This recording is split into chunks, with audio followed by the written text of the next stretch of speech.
qilleensi jabaan itti kaanaan torbeen lama guutuu torbee rakkinaa ture. Torbeen lama guutuu torbee rakkinaa ture. Torbeen kun torbee rakkinaa kan sii ta'e. Torbee hadhaa kan sii ta'e. Torbee dhiphinaa kan sii ta'e. Haaleluyyaa. Torbee dukkanni si ari'atu kan sii ta'e. Torbee keessi kee sodaatu kan sii ta'e. Torbee abdii kutannaan sitti dhagaamu yoo ta'e. Waaqayyo akkas naan jechaa jira. Ajandaa haaraan sii bana torbee kana keessa jedha Waaqa. Haaleluyyaa. Kanaaf namni Waaqayyo halkan ciisee sagalee jajjabinaa dhaga'e. Oolchuu Waaqayyo keessaa inni hangafaa yookiin inni jalqabaa gaafa rakkinaa Waaqayyo si oolchuu gaafa barbaadu sagalee jabinaa si erga. Sagalee abdii si erga. Kan lafee kee jabeessu. Kan hafuura kee jabeessu. Kan abdii kee jabeessu. Eessatti hiddoo laaftetti.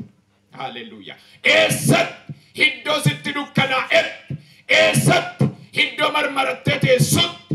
Eessatti hiddoo naa dhumeera jettu. Sagalee jabinaa erga. Dursee otoo gidduu siin galin sagalee jabinaa si erga. Maaliif? Qormaata keessatti si jabeessee si baasuu barbaada waan ta'eef. Qormaata keessatti si bilcheessee si baasuu barbaada waan ta'eef. Iddoo rakkattutti si bilcheessee si baasuu barbaada waan ta'eef. Iddoo ittiin hin du'a jettetti si bilcheessee si baasuu barbaada waan ta'eef. Iddoo marfamteetti bilcheessee si baasuu barbaada waan ta'eef. Iddoo sitti ijaarametti bilcheessee si baasuu barbaada waan ta'eef. Inni jalqabaa sagalee jabinaa si erga. Sagalee jabinaa. Hallelujah. የብርታት ቃል እግዚአብሔር ይልካል። በምንጨነቅበት ነገር ውስጥ ተስፋ በቆረጥንበት ነገር ውስጥ በከበደብን ነገር ውስጥ እግዚአብሔር ቃል ይልካል።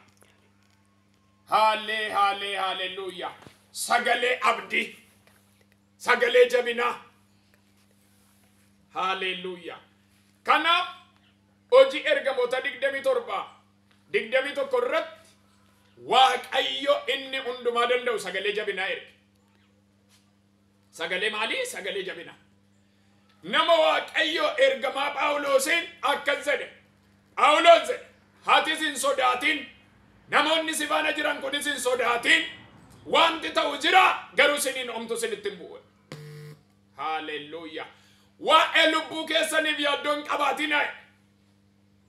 Waa'ee nagaa keessaniif yaaddoon qabaatinaa. Waa'ee dhiphina sinirra jiruuf yaaddoon qabaatinaa.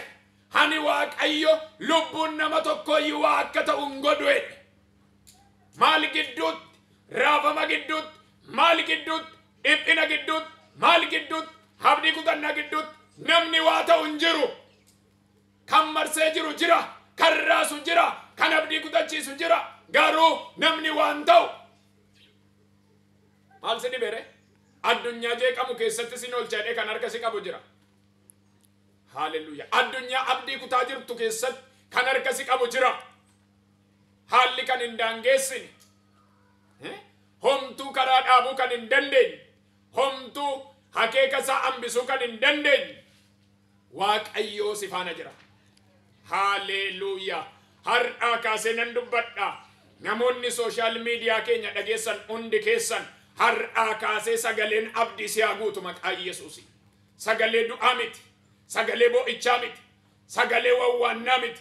Kan maatii keef nan dubbadha. Kan biyya keef nan dubbadha. Iddoo jirtutti nan dubbadha. Oolchuu Waaqayyo har'a waan haaraadhaan si haa guutu maqaa Yesuusi. Hallelujah. Maqaa Waaqayyo haa eebbifamu. Akkas jedha iddoo kanatti.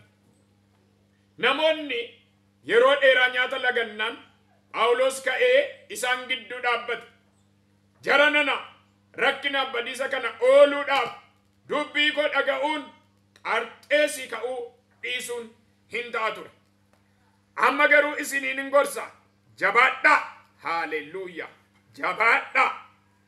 Markabicha malee isin keessaa lubbuun nama tokko iyyuu waa hin badu. Waaqayyo koo isa ani kan isaa ta'e hojjechuudhaaf biraa ergamaan eda halkan na bira dhufe. Hin sodaatin yaa Phaawulos mootii warra Roomaa dura dhaabbachuu dubbachuuf jirta. Kunoo Waaqayyo ayyaana isaatiin namoonni warri si duukaa jiran hundinuu du'a akka oolan hin godha anaan jedhe. Hallelujah.